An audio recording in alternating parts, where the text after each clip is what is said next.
What is going on, guys? In today's video I will show you the top 3 best Flail builds in New World Season 10. This new update has shaken up the meta with the new sets, reworked perks, and some of the wildest artifact synergies we've ever seen. No matter if you're playing Wars, OPR, PvE content, or the new Nighthaven raid, the meta is completely evolving. So today we are breaking down different builds, from Glass Cannon Assassins and Firestaff Blasters to the Hatchet Berserkers and much more.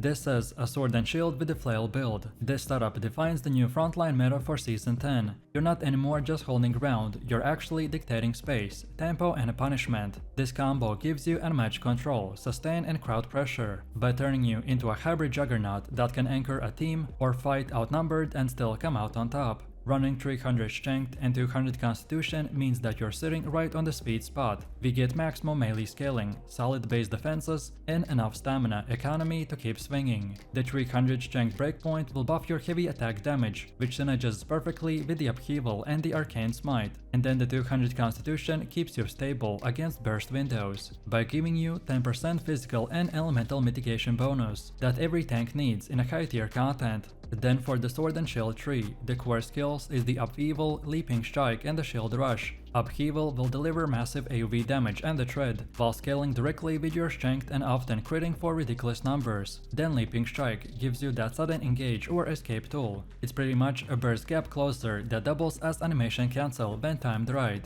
Then Shield Rush is the star of the show. It applies both weakened and slow, even through the block. And when you stack it with the Fortifying Shield Rush, you're gaining 25% Fortify on activation. That buff window lets you pivot into the upheaval or even block cancel, while being almost unkillable. You want refreshing move and the Trench Hand Rend on your sword, ideally paired with a split gem like Aerial or the Malachite Rune class, to balance the slash mitigation and elemental scaling. However, if you're lucky enough to get the Hoplite Longsword, then it's an incredible choice for this setup, thanks to its built-in refreshing move and the critical sustain. And then on the other hand, for the Flail tree, your active skills is the Arcane Smite, Arcane Eruption and the Trip. Arcane Smite is your opening strike. It applies Deflective Frailty, weakening the enemy's armor and setting up follow-up combos. Arcane Eruption explodes with AoV nature's damage and leaves a lingering field that punishes clumped up enemies, while building impaired stacks. And then there's the Trip, which is one of the most slept on CC tools in the game. You can chain lightning, then attack, then use Trip, then another light attack and then eruption, to trigger alternating enhancement if you're using the named Flail Heavy Chain. That perk gives you 10% base damage bonus back, and going between abilities and basic attacks feels amazing once you master the rhythm. However, if you prefer a smoother scaling option, then Odo with the ultimate enhancement will still work, but you will lose a bit of the gem flexibility. Then run the full heavy armor for this build. Freedom and conditioning are your friends. A 5p shrinking heals, configurating keeps you mobile even under pressure. You can prioritize the haste to the vigor whenever possible, for that bonus speed and the dot reduction. Then also stack the slash conditioning twice, to soften the sword and shield and the flail bursts, and get the vital synergy on the chest to add sustain when your group will play aggressive. If you're pushing Wars or OPR, you can mix in Enchanted Ward or the Freedom to hit that 50% CC reduction cap. Then for jewelry, your amulet should have Divine Health and a protection type that fits your matchup. Slash or Trust are go-tos. Then the ring should be Hardy, Invigorated Punishment and a Healing Breeze to synergize with the hybrid damage profile, and remember, you are dealing slash, strike and nature damage all at once. And finally, for your earring, you should always include Refreshing Toast, Regenerating and the Fortifying Toast for that triple layer sustain. Next up we have Rotation, and you want to open with the Arcane Smite to apply debuffs. Then follow with a Trip into Eruption, then swap to the Sword and Shield, and use Shield Rush to stagger and weaken, and then immediately activate Upheaval. If they're still standing, then Leaping Strike will close the distance for the finisher. Every action in this chain will either way buff you, debuff enemies, or heal a chunk of your health. In Season's 10 meta of very fast swaps and the burst trades, this build gives you control, pressure and infinite sustain, which is a perfect balance for a tank and executioner.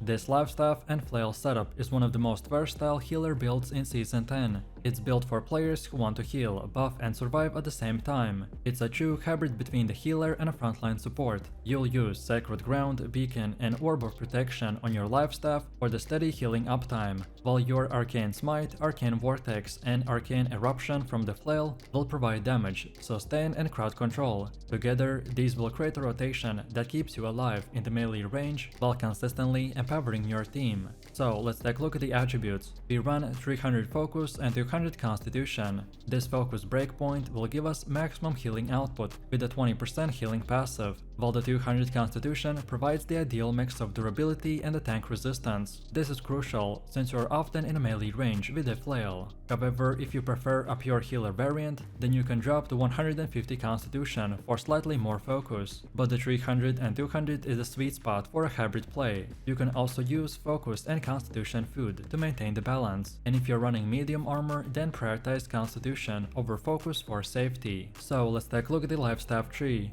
The Sacred Ground is your anchor. With the Fortifying Sacred Ground, it provides powerful armor and a stamina sustain for the tank and melee stack. Then Beacon is our secondary heal over time and a DPS boost. Always stack bosses with it to keep your uptime high, especially if you're using Keen Beacon for the bonus critical damage. And then finally, the Orb of Protection gives us quick, flexible heals and a 10% fortify that can constantly refresh through the refreshing move with the light attacks. Then passives like the Blissful Touch, Revitalize and the Desperate Speed will ensure that your cooldowns will stay rolling and your allies stay alive even when the fight gets chaotic.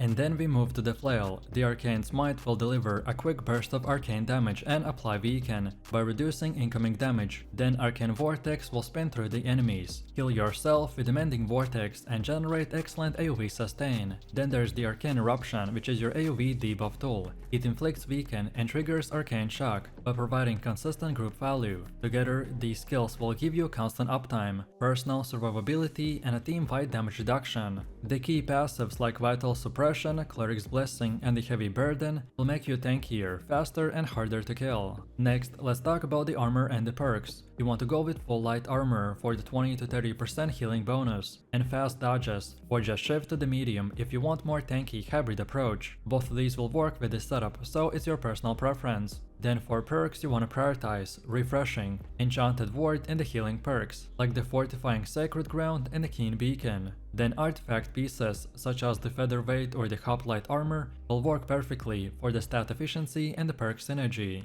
If you're running medium, then combine Heavy Boots or the chest with light pieces to stay under the 2.29 weight limit. However, if you're running medium, then combine Heavy Boots or the chest with the light pieces to stay under the 22.9 weight limit. Always aim for the health and physical aversion on the key slots for survivability. Then for gems, you want to socket a diamond in your life staff for increased healing while at full health, as it will be almost active 24/7. And then for your flail, you should run a cut pristine opal to boost damage and healing when the stamina is not at full. On armor, use the ward rune glass tailored to your activity, so corrupted, ancient, angry earth or the lost, depending on the mutation. And then for jewelry setup, you want to follow the PvE trinity. So again, on the amulet, use the health plus protection, then the ring with the sacred and the hearty, an earring with a refreshing toast or the nimble. And finally, let's go over the gameplay rotation. We want to start every fight with the Arcane Eruption to apply Beacon and soften enemies up, then follow with the Arcane Smite for the single target pressure, then Arcane Vortex to sustain yourself through the AoE healing. Once the area is under control, you can swap to the life staff, drop the Sacred Ground under the melee stacks, then toss Orb of Protection through your group, and stick Beacon on the boss or the tank. You want to rotate between weapons smoothly, so life staff for the sustained healing and flail for the burst damage and defensive uptime.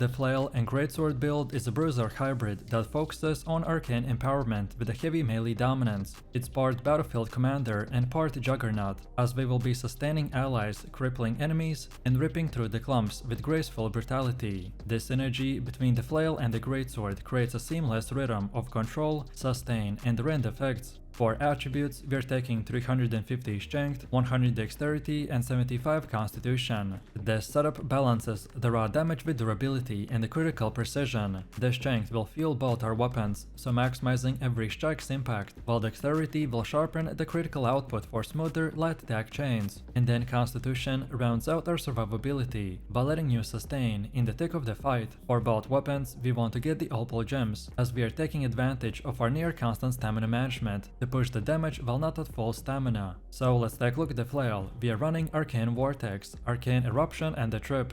Arcane Vortex is your bread and butter by spinning through the targets to apply Empower and Weaken in a single motion. Its synergy with Demanding Vortex will grant steady self-healing, restoring health every few hits. Then Arcane Eruption acts as your burst support skill by dealing AoV arcane damage while stacking Impairment, which amplifies the following explosions. Thanks to the powerful eruption from the Hoplite Mask, your damage increases with each impairment stack. And finally, the Trip provides a control reset, which is a clutch knockdown that disrupts enemies and creates an opening for your greatsword to engage. And then for the greatsword, the centerpiece here is Serenity. Without it, you will lose the edge and DPS that makes this hybrid truly shine. Your main abilities are Relentless Rush, Roaring Rupture, and the Skyward Slash. Relentless Rush will serve as your engage and repositioning tool, diving into clumps and setting up your bursts. Then follow immediately with the Roaring Rupture to group enemies together, inflicting crit and setting your control foundation. And then Skyward Slash comes next, by delivering a massive rend while flipping you back into the onslaught for aggressive follow-up combos. Then for the gear, we want to stay in the medium category, and we are focusing on using the Hoplite Mask, as it provides powerful eruption, enchanted ward, and refreshing, which directly improves our flail synergy. Then the cloth shirt will grant us enfeebling, empowered, and a lifestealer's jot by extending all empower and weaken duration while granting lifesteal for the sustain. Then Hoplite handcovers will add sundering clear out, refreshing, and enchanted ward by layering extra rend options and cooldown efficiency. Then attuned leather pants will boost all the attributes via the well-rounded and stamina recovery through the shirking energy. And then Azot crystal boots will complement this assembly with the health, refreshing, and enchanted ward by offering extra defenses without compromising agility. Then for our accessories, we want to reinforce sustain and control.